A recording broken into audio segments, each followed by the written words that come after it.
Isle. Here I am in Pai at the moment. This time I decided to drive up and it's been a fantastic drive, beautifully picturesque. And I broke the journey up by stopping in Phitsanulok to begin with. Phitsanulok itself, nice little city. I didn't get to spend much time there, but it's a quaint, picturesque place by the river. And I got these beautiful shots there at sunset. And I liked it so much that I think on my way back I'm going to stop through the same place and spend a little bit more time there.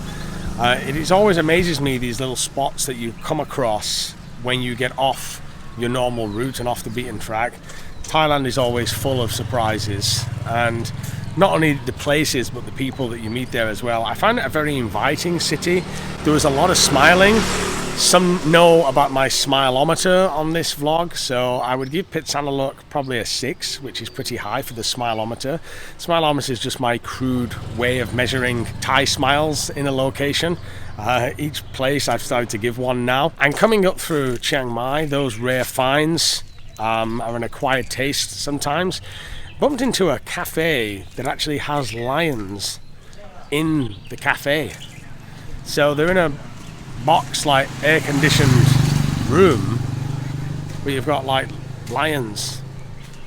So I'm assuming it's for a photo opportunity or something like that. But wandering around further in Chiang Mai as well, I also came across Shaman's bookstore.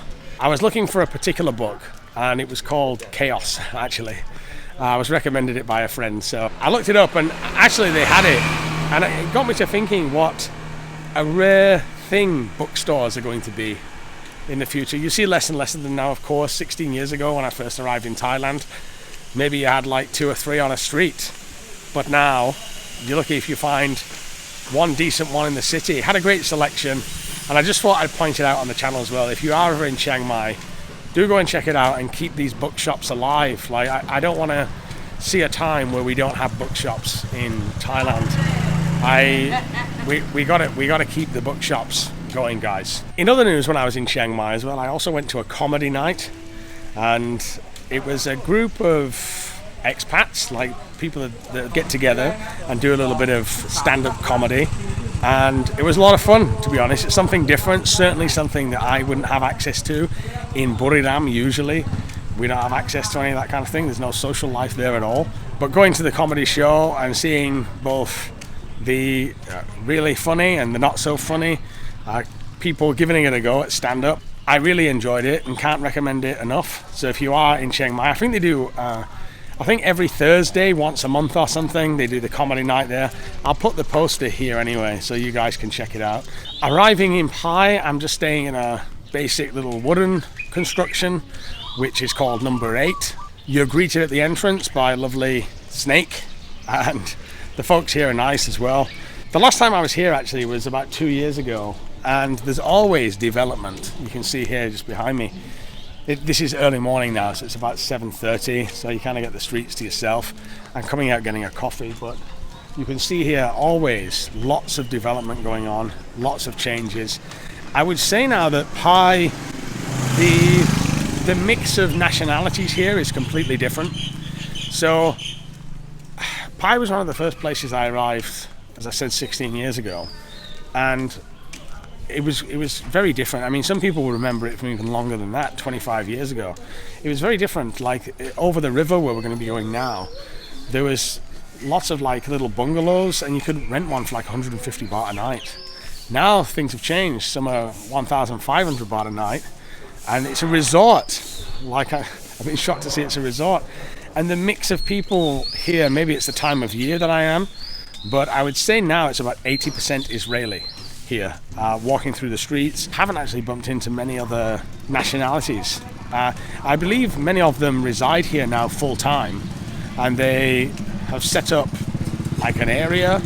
I noticed that there's like a gated area where I guess they congregate, have some kind of like get together.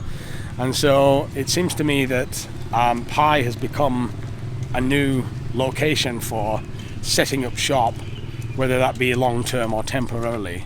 I really don't know. I think for the locals, and I have talked to some of the locals about this, the pro side is it brings a lot of money into the area, and it's a lot of money because they're here full time and they're living on decent budgets and they're spending a lot of money, but it also just concentrates the demographic a little bit, which obviously changes an atmosphere. Places are not just an atmosphere because of the location, but also obviously because of the people as well. And so when you change the demographic of a location, the atmosphere is different, obviously.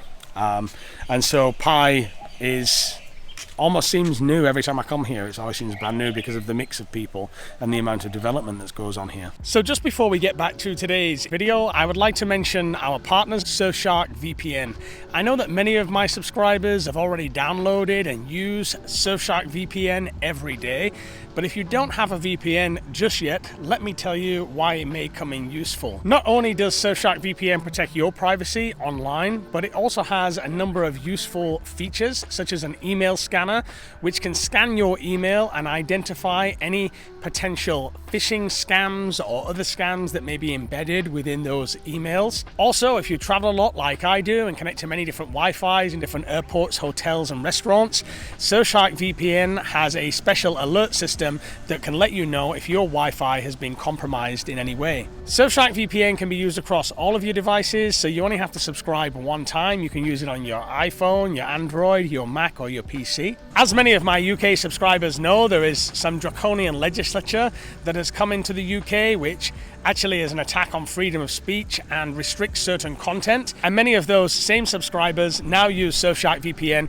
to circumvent those restrictions. Surfshark have now given me an offer to give to you. It's going to get you 4 months extra. You can simply use my code word NakedGuru at checkout, download the app or go to www.surfshark.com/nakedguru. Those links are below for you in the pinned comment and description, and this is also a money back guarantee, so if it doesn't work out for you for whatever reason, you can get your money back.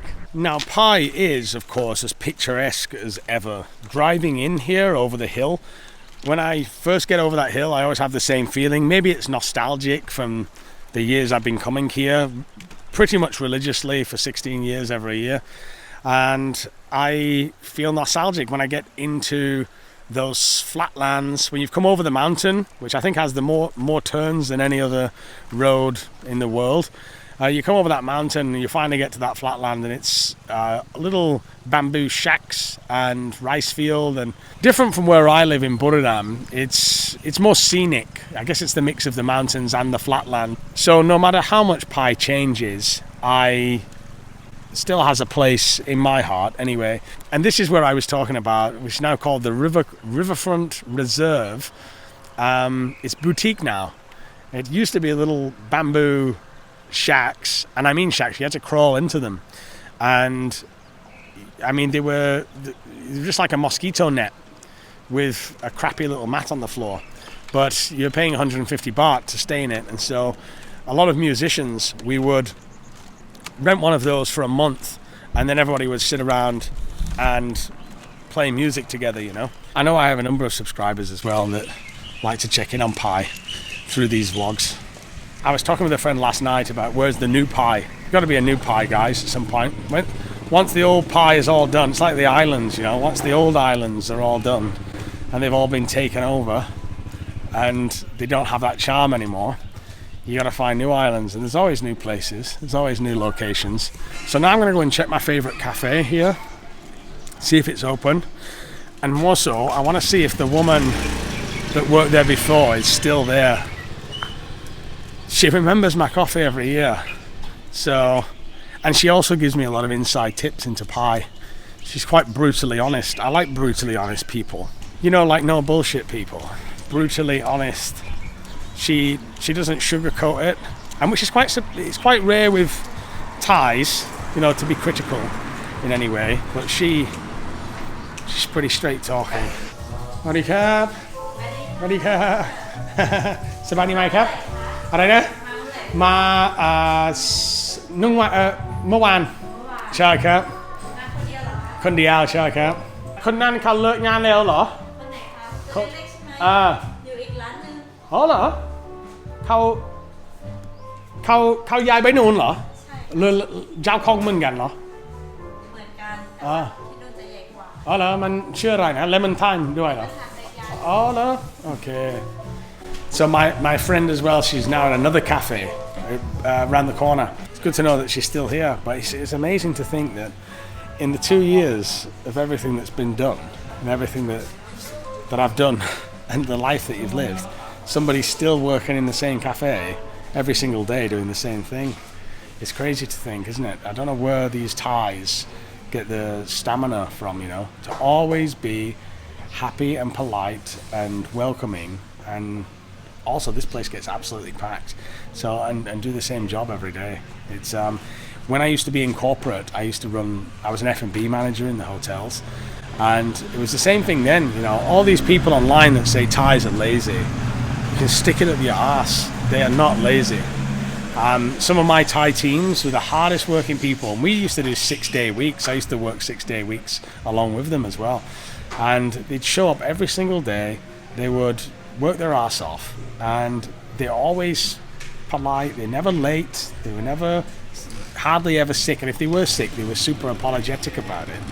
I don't know, guys. For me, Thais, some of the hardest workers on the planet. I also find it utterly amazing how after 2 years being away here, that they actually remember you. Like, you think of all the people that have come through before you and how many faces they must see every day, and especially a bald dude. Like, how many bald dudes are there in Thailand? Like, they must see hundreds of us in a given day, and they actually remember you. Unbelievable. But anyway, that's just my 2 cents, and welcome to the start of the Pi Diaries. Loving being up here, guys, I gotta say.